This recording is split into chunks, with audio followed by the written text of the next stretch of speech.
तसं होऊ नये म्हणून अगदी एखादा पिंच जरी साखर घातली तरी त्याला छान टेस्ट येते। उपवासाला चमचमीत पदार्थ करता येत नाहीत असं वाटतं का? तर आज मी तुम्हाला असाच एक चमचमीत पदार्थ तयार करायला शिकवणार आहे।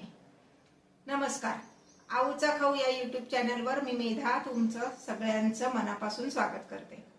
आज आपण उपवासाला चालणारा चमचमीत पदार्थ बघणार आहोत, तो म्हणजे उपवासाचा पुलाव। खास आऊची रेसिपी। चला तर रेसिपी बघूयात। पुलाव तयार करण्यासाठी इथे गॅसवर मी एक कढई ठेवली आहे, त्यामध्ये अगदी पाव चमचा एवढं तूप घालणार आहे आणि एक भांड वरई ह्यात घालणार आहे। ही मी भाजून घेणार आहे। एक छोटीशी टिप सांगते, ही वरई मी मार्केटमधून आणल्यानंतर 2 वेळा स्वच्छ धुतली आणि फॅन खाली वाळवून घेतली। आता तुम्हाला दाखवायचे म्हणून मी तुमच्या समोर कॅमेरा समोर भासतेय, पण टिप जी सांगणार आहे ती लक्षात ठेवा। वरई फॅन खाली वाळवली की किंचित भाजून ठेवायची, म्हणजे मग त्याला आळी जाळी होत नाही आणि आपल्याला जेव्हा पदार्थ करायचा आहे तेव्हा पण तो पटकन तयार होतो। अगदी बारीक गॅसवर आपण हे 1 मिनिट भाजायचे। आता लगेच वापरायचे म्हणून मी त्यात किंचित तूप घातलंय भाजताना, पण जेव्हा तुम्ही वरई भाजून ठेवणार आहे तर तेव्हा नुसतीच भाजून ठेवा, कारण तूप घालून भाजून ठेवली तर कदाचित त्याला तुपाचा वास येऊ शकतो, म्हणून नुसती भाजायची। किती भाजायची तर आपण जेव्हा असा हातात घेऊ तेव्हा आपल्याला ती गरम लागली पाहिजे। आता हे पाहायला असं छान चटका बसेल एवढी ही भाजली गेली। आता मी ही एका ताटात काढून घेणार आहे। आता पुन्हा मी तीच कढई गॅसवर ठेवलेली आहे, त्यामध्ये मी साधारणपणे 1 टेबलस्पून एवढं तूप घालते। यामध्ये लगेचच 3 मिरच्यांचे तुकडे करून मी घातलेले आहेत।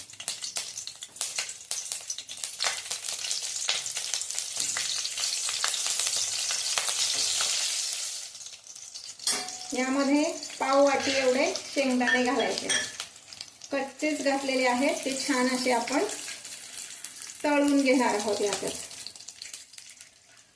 दुसरीकडे एका गॅसवर मी पाणी तापत ठेवलेलं आहे। 1.5 भांड एवढं पाणी ठेवलंय, म्हणजे 1 भांड वरई घेतली त्याच्यासाठी 1.5 भांड एवढं पाणी मी ठेवलेलं आहे। हे पहा शेंगदाणे छान ते फुटायला लागलेत, म्हणजे तळले गेलेत चांगले। आता ह्यामध्ये मी 1 चमचा एवढे जिरे घालणार आहे। तुम्ही उपवासाला जिरे खात नसाल तर नाही घातलेत तरी चालते।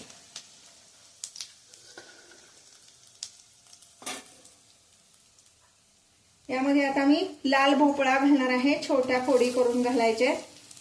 साधारण पाव वाटी एवढा लाल भोपळा घातलेला आहे।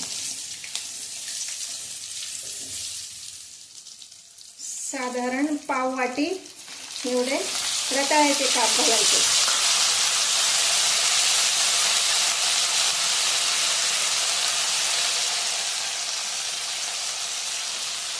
आणि 1 छोटा बटाटा, त्याचे पण बारीक तुकडे करून घालायचे।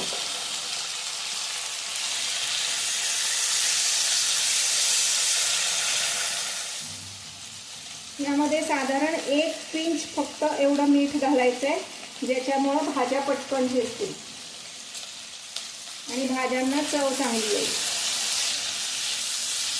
आता ह्याच्यावर मी 2 मिनिट झाकण ठेवणार आहे आणि या भाज्यांना व्यवस्थित वाफ काढून घेणार आहे। आता आपण झाकण काढून बघूया। भाज्यांचा फक्त रंग बदललाय, अजून शिजल्या नाहीयेत। आपण नंतर जेव्हा पाणी घालणार आहे तेव्हा त्या व्यवस्थित पुढच्या शिजतील, पण त्याचा कच्चेपणा गेलेला आहे। आता ह्यामध्ये मी वरईचे तांदूळ घालणार आहे, जे आपण भाजून घेतले होते ते तांदूळ घालते।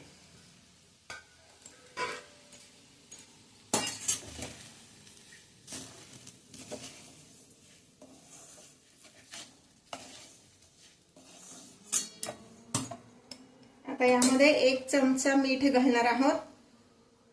पुढची टीप लक्षात ठेवा, जेव्हा आपण वरईचे तांदूळ, मग ते तुम्ही पुलाव करा किंवा साधे तांदूळ आमटी करा, त्यामध्ये एखादा पिंच तरी आपण साखर घालावी, म्हणजे त्याला छान चव येते।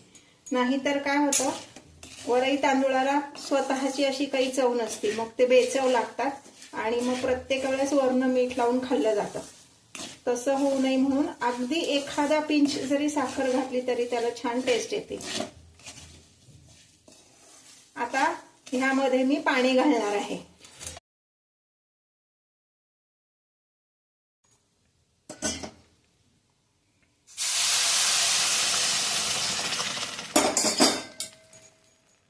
मगाशी मी सांगितलं तसं 1.5 पट पाणी आता मी घातलेलं आहे। लागलं तर आपण नंतर वाढवू शकतो, पण आधीच जास्ती पाणी नाही घालायचं। आपल्याला इथे मोकळी पाहिजे ही वरई।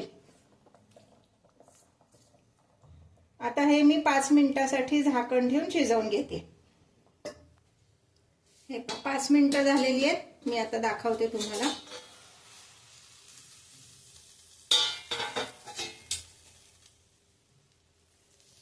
असं छान हे तयार झालेलं आहे।